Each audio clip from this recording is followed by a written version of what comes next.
Todos concordamos. Você não é bem-vinda no casamento, disse meu pai sorrindo. Perfeito, respondi. Naquela noite cancelei as passagens que eu tinha comprado. Puxei de volta os R$ 7.200 que estavam na conta deles pro hotel da lua de mel.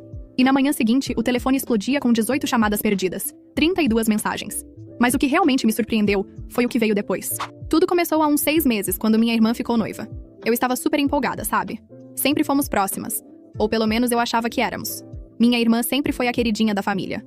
Ela é 3 anos mais nova que eu. Sempre foi mais extrovertida, mais carismática. Eu sempre fui mais na dela, mais focada nos estudos e no trabalho. Não que isso me incomodasse. Cada um tem seu jeito, né?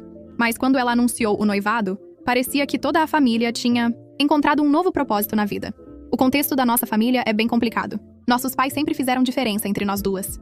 Minha irmã era a filha que todo mundo queria levar para os eventos, a que recebia elogios, a que todos achavam engraçada e divertida. Eu era a responsável, a que estudava, a que trabalhava, desde cedo para não dar trabalho para ninguém. Durante a infância e adolescência, isso me machucou muito, mas com o tempo aprendi a aceitar. Ou pelo menos achei que tinha aprendido. Quando ela anunciou o noivado na ceia de Natal, toda a família vibrou. Era um momento lindo. Ela estava radiante, o noivo parecia um cara legal. Eu fiquei genuinamente feliz por ela. Sempre sonhamos em ser damas de honra uma da outra. Sempre conversamos sobre nossos casamentos imaginários quando éramos crianças. Pensei que finalmente teria meu momento de ser a irmã mais velha cuidadosa, de ajudar com tudo. O pai ligou pra mim numa terça-feira, à noite empolgadíssimo.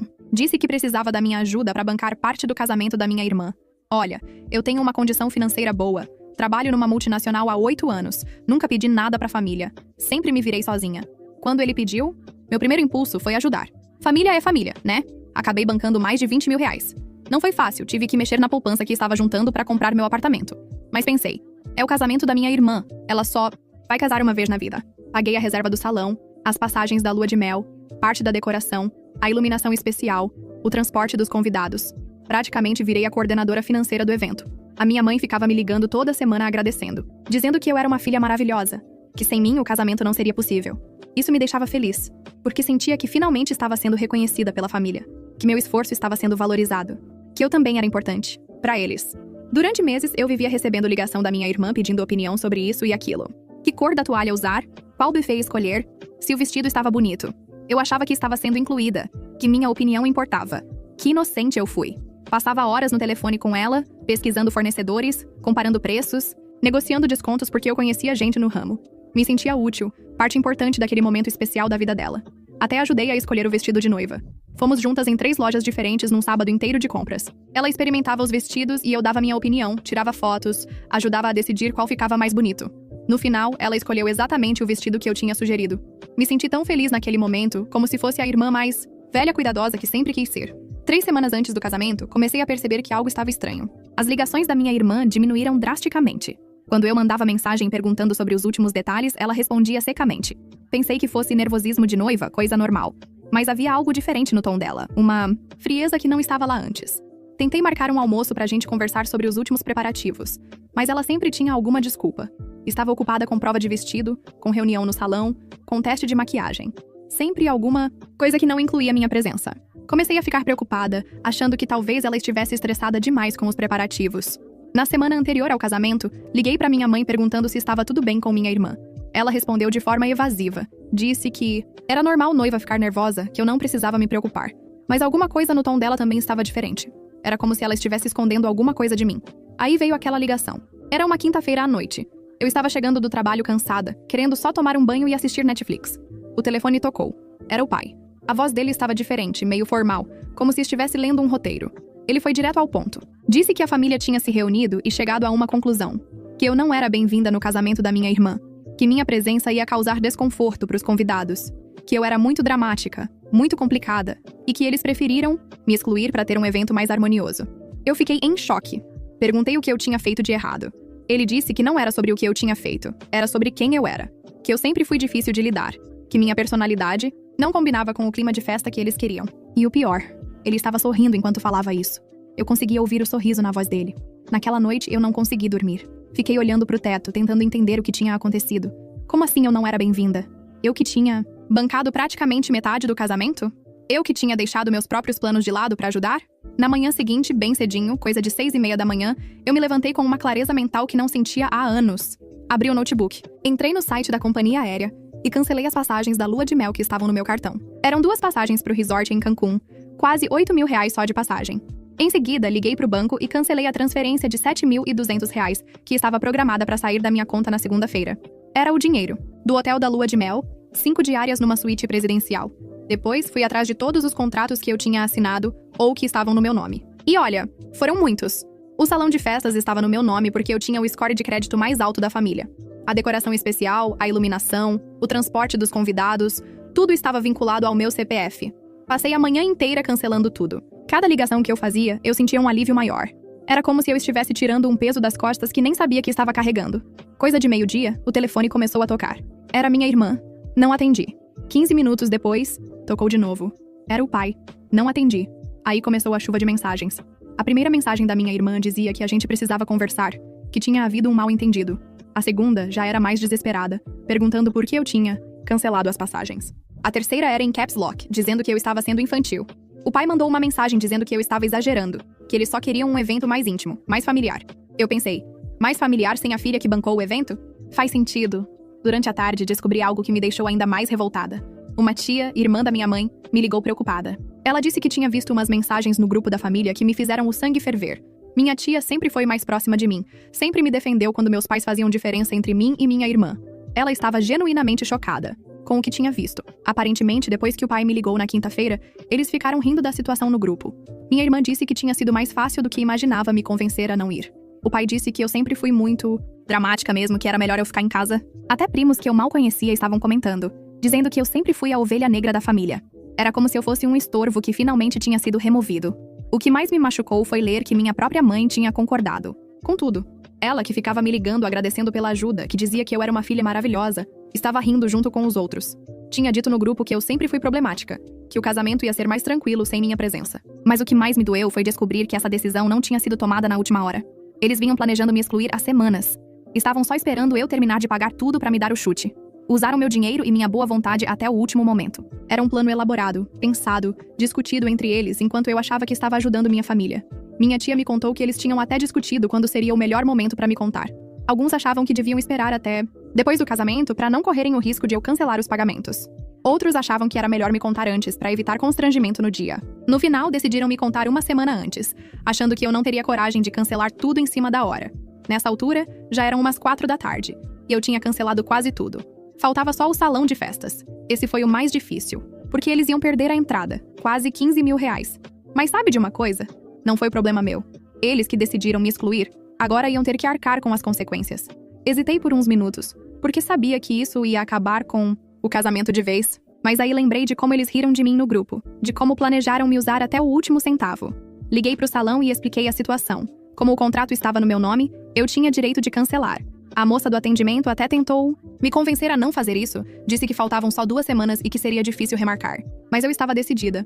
Ela perguntou se eu tinha certeza, se não queria pensar mais um pouco. Disse que não, que queria cancelar naquele momento mesmo. Às 5:30 da tarde, meu telefone estava tocando sem parar. Eram ligações do meu pai, da minha irmã, da minha mãe, até de alguns tios que eu nem sabia que tinham meu número. Mas eu não atendia nenhuma. Tinha colocado o celular no modo avião e estava assistindo a um filme, comendo pipoca, me sentindo mais leve do que me sentia há anos. Na sexta-feira de manhã, resolvi checar as mensagens. Eram mais de 40 no WhatsApp, umas 20 no Telegram, 15 no Instagram. Todas no mesmo tom. Como eu podia fazer isso? Como eu podia ser tão cruel? Como eu podia destruir o sonho da minha irmã? Mas nenhuma delas admitia que tinham errado. Nenhuma delas pedia desculpas por me excluir. Era só culpa. Mais culpa. Como se eu fosse a vilã da história. Como se eu tivesse obrigação de bancar o casamento de gente que nem me queria lá. Aí veio o plot twist número 1. Na sexta-feira, à tarde, recebi uma mensagem da mãe do noivo. Ela não fazia parte da família, então não sabia de toda a treta que tinha rolado. A mensagem dela dizia que ela tinha descoberto algo que eu precisava saber. Ela parecia preocupada e confusa.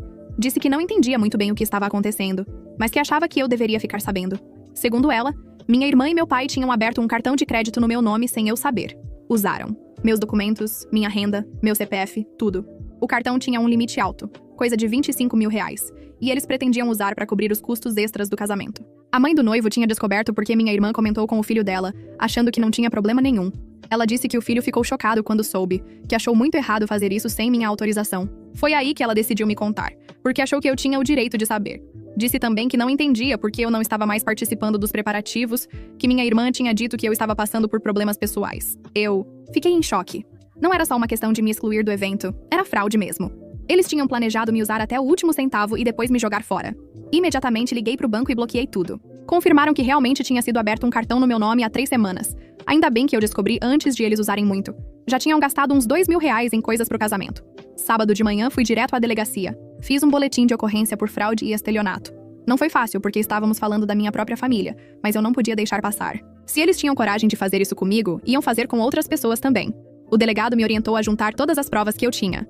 Prints das mensagens, comprovantes de pagamento, contratos cancelados, tudo. Ele disse que eu tinha um caso muito sólido e que provavelmente eles iam responder criminalmente pelo que fizeram. Domingo foi o dia mais louco. O telefone tocou tanto que eu tive que desligar. Apareceram na minha porta 3 vezes. Primeiro foi minha mãe, chorando, dizendo que eu estava exagerando. Ela bateu na porta por quase meia hora, gritando que eu estava sendo cruel, que família era mais importante que dinheiro. Segundo a versão dela, eles só queriam me poupar do estresse do casamento, que tinham feito isso pensando no meu bem. Depois foi minha irmã, gritando que eu tinha destruído a vida dela.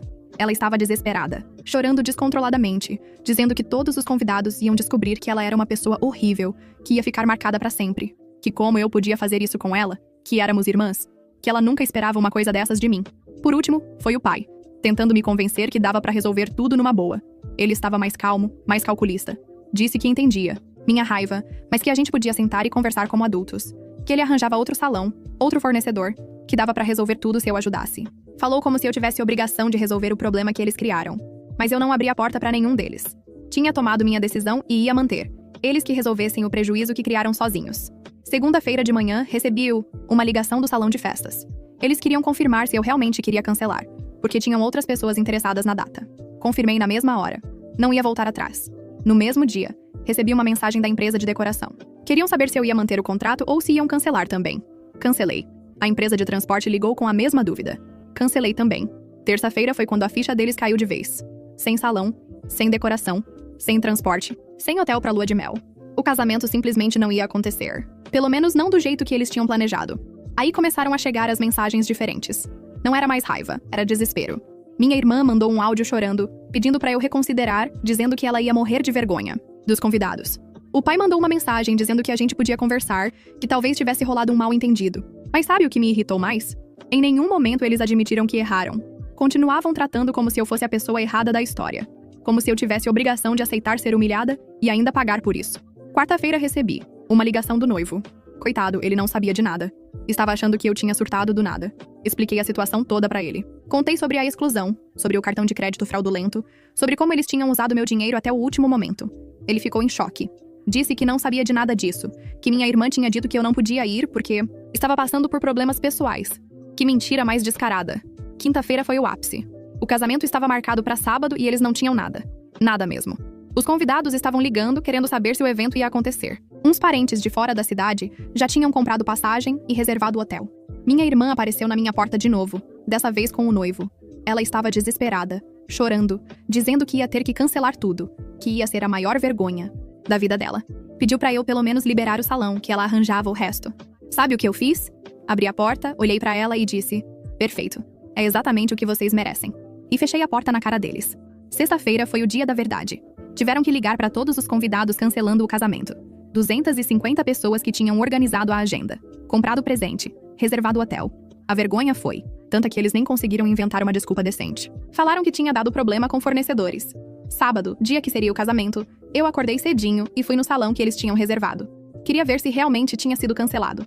Tinha uma placa na porta dizendo "Evento cancelado". Me deu uma satisfação imensa, mas o plot twist final ainda estava por vir. Domingo de manhã, uma semana depois de toda essa confusão, eu estava tomando café quando o telefone tocou. Era uma ligação internacional. Quem estava do outro lado? O gerente do resort em Cancún. Ele disse que tinha uma reserva em nome de 2 pessoas para começar na segunda-feira. Como as passagens tinham sido canceladas, eles queriam saber se eu tinha interesse em usar a hospedagem sozinha, já que estava tudo pago. Eu pensei, por que não? Peguei minha carteira, tirei o passaporte, e na segunda-feira de manhã estava no aeroporto. Usei exatamente as mesmas passagens que seriam da lua de mel da minha irmã. Só que ao invés de lua de mel, foi minha lua de solteira. Passei 5 dias no resort mais incrível da minha vida. Spa, praia, comida maravilhosa, total relaxamento. Postei umas fotos no Instagram, sem falar nada sobre o que tinha acontecido. Só mostrando que estava aproveitando uns dias de férias no paraíso. Quando voltei, tinha umas 50 mensagens não lidas. Minha família tinha visto as fotos e surtado. Não conseguiam acreditar que eu tinha ido pro resort que seria da lua de mel da minha irmã. Acharam que eu tinha feito isso pra provocar. Mas não era provocação. Era justiça. Eu tinha pago por tudo aquilo. Eu tinha direito de usar.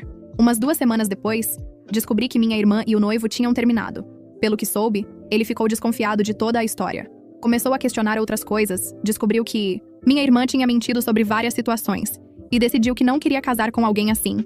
Hoje, 3 meses depois, eu estou muito bem. Cortei contato com toda a família. Não foi fácil, mas foi necessário. Descobri que a vida fica muito mais leve quando a gente para de carregar gente nas costas. Minha irmã tentou me procurar algumas vezes, mandando mensagens pedindo desculpas. Mas sempre vem acompanhada de mas você também exagerou. Nunca é uma desculpa de verdade. Nunca é um reconhecimento real do que fizeram. O processo contra eles por fraude está correndo na justiça. Meu advogado disse que é quase certo que eles vão ter que pagar uma indenização e ainda responder criminalmente.